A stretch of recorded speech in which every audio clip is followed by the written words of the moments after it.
Oke, sahabat terpelajar semua, saya balik tentunya setelah Anda sudah nonton intro kami ya di Smart City series khususnya Intelligent Transportation System di link yang tadi ya. Sehingga hari ini saya mulai intro dulu lah. Ngapain sebenarnya Intelligent Transportation System ini be very powerful. It's gonna be the future, masa depan tentunya. Di mana nanti dalam ITS kita akan integrasi sensor ya, di mana sensor ini akan menghasilkan data ya, sedemikian rupa diorganize di protokol mengikuti aturan main Internet of Things. Data tersebut akan disedot ke dalam big data sedemikian rupa untuk kita bisa kelola, dan akhirnya dari big data itu kita bisa saja dilakukan analitik decision support system dengan artificial intelligence. Memang sangat futuristik kedengarannya, but it happens ya. Sudah banyak dilakukan di negara-negara maju, kawan-kawan semua. Malah menurut saya beberapa kota besar aja di Indonesia yang sudah terapkan. Itu pun belum secara sepenuhnya ya, belum totalitas. Hopefully ke depan kita bisa lebih maksimal lah ya, sehingga kita bisa bergerak lebih maju tentunya dan bisa menjadi percontohan ya, smart city ya, smart city di Indonesia. Dan kita jangan dikalah sama Singapura dan negara-negara yang lain. Lebih lanjut dikatakan bahwa tujuan dari transportasi cerdas itu sendiri bukan cuma karena gaya-gayaan doang ya, bukan cuma karena dikatakan keren, enggak. Ini ada konteks bagaimana supaya mobilitas itu lebih efisien ya. Contoh sederhana misalnya dengan smart traffic, ada salah satu penelitian kami sudah cukup lama sih, sekitar 10 tahun yang lalu kalau saya nggak salah, bagaimana memasang IoT AI di dalam lampu traffic lalu lintas kita sehingga nyalanya nggak konvensional lagi, bukan 30 detik, bukan diatur per waktu, tapi menurut dengan keramaian density ya, lalu lintas. Ya nggak sih? Teman-teman biasa lihat nggak? Biasa lampu di sini merah nih, yang sebelah simpang satunya hijau, tapi nggak ada kendaraan. Lah ngapain hijau pula? Iya nggak? Kan makin besar kepadatan yang di lampu merah, padahal yang ditunggu, yang dikasih hijau nggak ada kendaraan juga. Itu kalau kita mengatur menurut skala konvensional. Nah, dengan Smart Intelligent Transportation System, yaitu kita bisa memasang komputer visi ya, untuk melihat jumlah kendaraan, menghitung densitas, dan mengambil keputusan dengan cerdas. Itulah sebabnya efisiensi mobilitas ya. Tentu saja keselamatan, kita bisa melakukan penghindaran collision dengan, saya rasa teman-teman terpelajar semua sudah tahu tentang mobil Tesla ya. Sehebat-hebatnya Tesla pernah juga kecelakaan tuh. Kita harus mempertimbangkan kalau mobilitas termasuk mobil cerdas ya, terhubung dengan nanti ITS, Intelligent Transportation System, apa dia secerdas itu? Ya maaf sekali, ibu-ibu, emak-emak jangan tersinggung loh, ini istilah anak gaul nih yang pakai. Kan di luar tempat Tesla beroperasi itu tidak ada, maaf, emak-emak yang pakai daster geser kiri belok kanan, ya nggak sih? Kondisi traffic lalu lintas yang ada di Indonesia itu cukup kompleks, ada faktor budaya dan lain-lain, sehingga smart car hubungannya dengan Intelligent Transportation System, dengan armada-armadanya juga harus smart mengikuti budaya. Sehingga memang sudah sepatutnya kita membuat teknologi ala kita. Jangan mengacu ke luar negeri juga, nggak mesti. Saya selalu mengatakan begini, biasa di dinas-dinas kalau diberi kesempatan untuk menjadi narasumber. Yang bisa memperbaiki bangsa adalah solusi teknologi hasil cipta karya kita sendiri. Jangan mengambil, menciplak, dan langsung mengadop teknologi dari luar. Itu bunuh diri, Pak.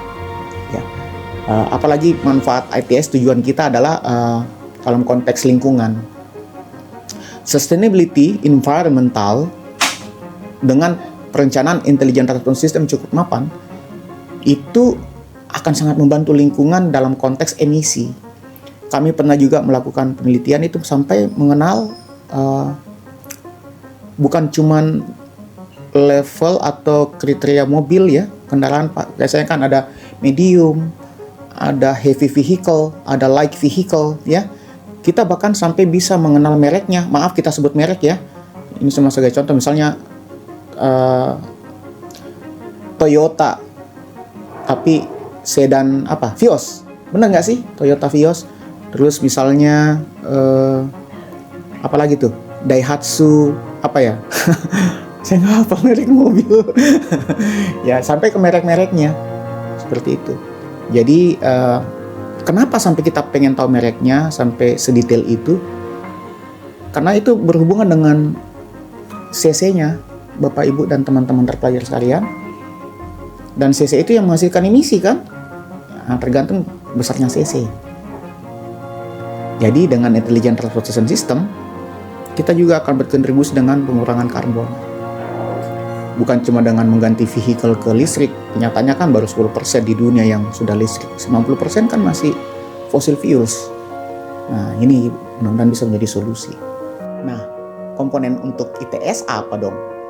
Intelligent Transportation System, komponen-komponen penting yang ada adalah pertama kita harus kumpul data dong, ya nggak sih?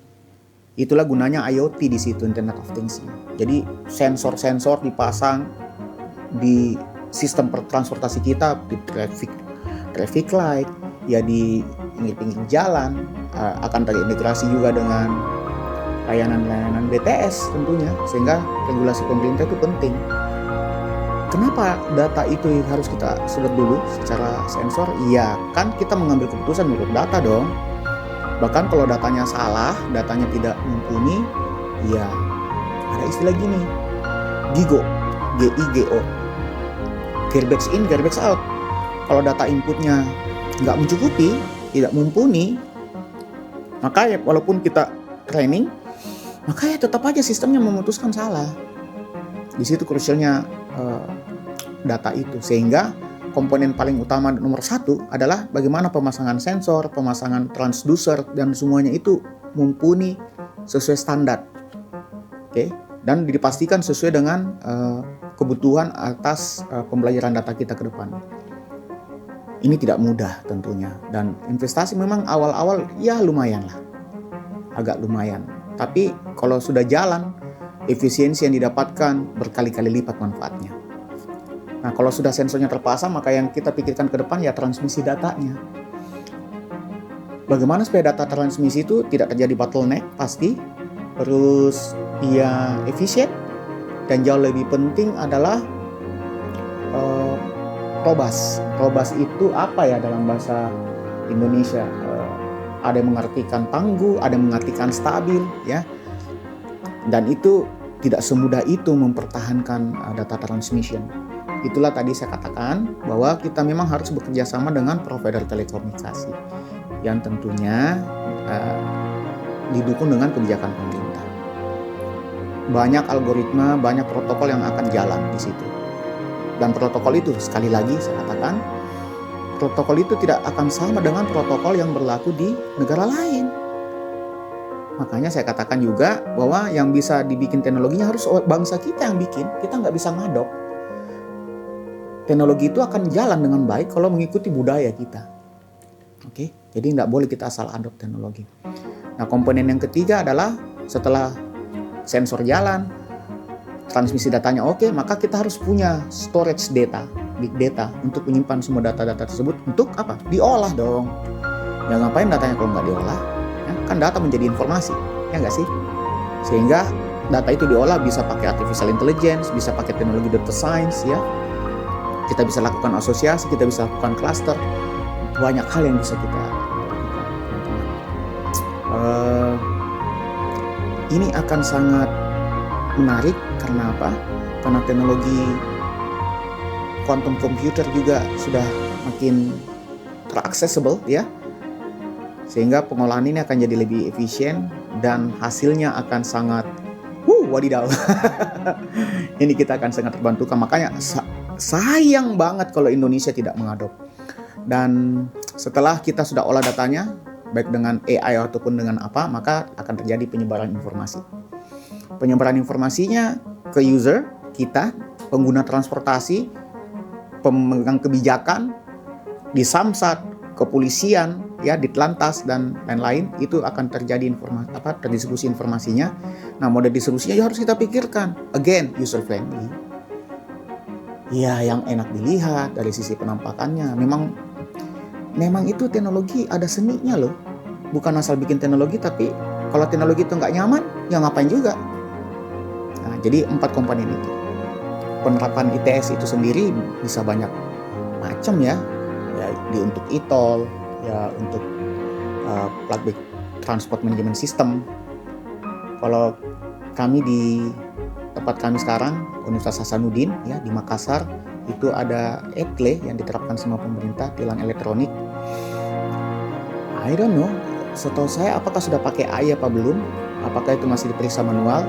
Tapi kalau ITS itu jalan, ada smart review di dalamnya, maka seharusnya ETLE itu sendiri di assess ya, di view secara 24-hour access ya, tidak pakai capek, yang melihat kasus pelanggaran misalnya tidak pakai seat belt ya, bisa juga karena tidak pakai helm, melawan arus lalu lintas, terus misalnya melakukan pelanggaran crossing the traffic light, lampu merah. Saya pribadi melihatnya harusnya otomatis, karena nggak mungkin diperiksa secara manual. Jangan-jangan ya, saya soalnya belum lihat ETLE itu sendiri gimana. Saya udah pernah lihat datanya, tapi sistem ETLE bekerja itu apakah masih manual atau misalnya itu betul-betul sudah pakai AI. Saya belum dapat info itu, tapi feeling saya kalau seandainya dia sudah pakai AI, artificial intelligence, tapi kan nggak semua yang kena, ya nggak sih? Kan sampling itu, kalau memang begitu banyak kejadian yang tidak pakai seatbelt nggak kena tuh, tapi ada juga yang memang kena. Apakah itu karena random, acak, atau karena I don't know. Tapi kalau itu pakai AI harusnya kena semua dong. Oke, jadi saran saya Bapak Ibu pemerintah, mungkin harus pakai AI ya, kalau memang belum pakai AI, sehingga ITS ini betul-betul terlaksana dengan baik dan otomatis akan berujung ke perubahan culture. Waktu kami kuliah di Australia, patuh banget tuh orang-orang. Saya pernah satu kali kena fine, kena denda. Salah parkir Pak, wah dendanya gila lumayan, uang beasiswa langsung habis.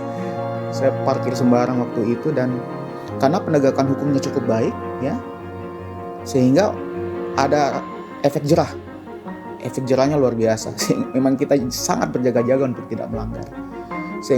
Ujung-ujungnya itu menjadi culture. Awalnya paksaan menjadi culture. Itu kan banyak yang kalau ke Singapura patuh tidak buang sampah, giliran balik di Indonesia buang sembarangan. It's made of culture. Sehingga teknologi ini harusnya memang terintegrasi dengan budaya. Oke, jadi Bapak Ibu, teman-teman terpelajar semua, kita ketemu di episode selanjutnya tentang Intelligent Transportation System series. Bye-bye.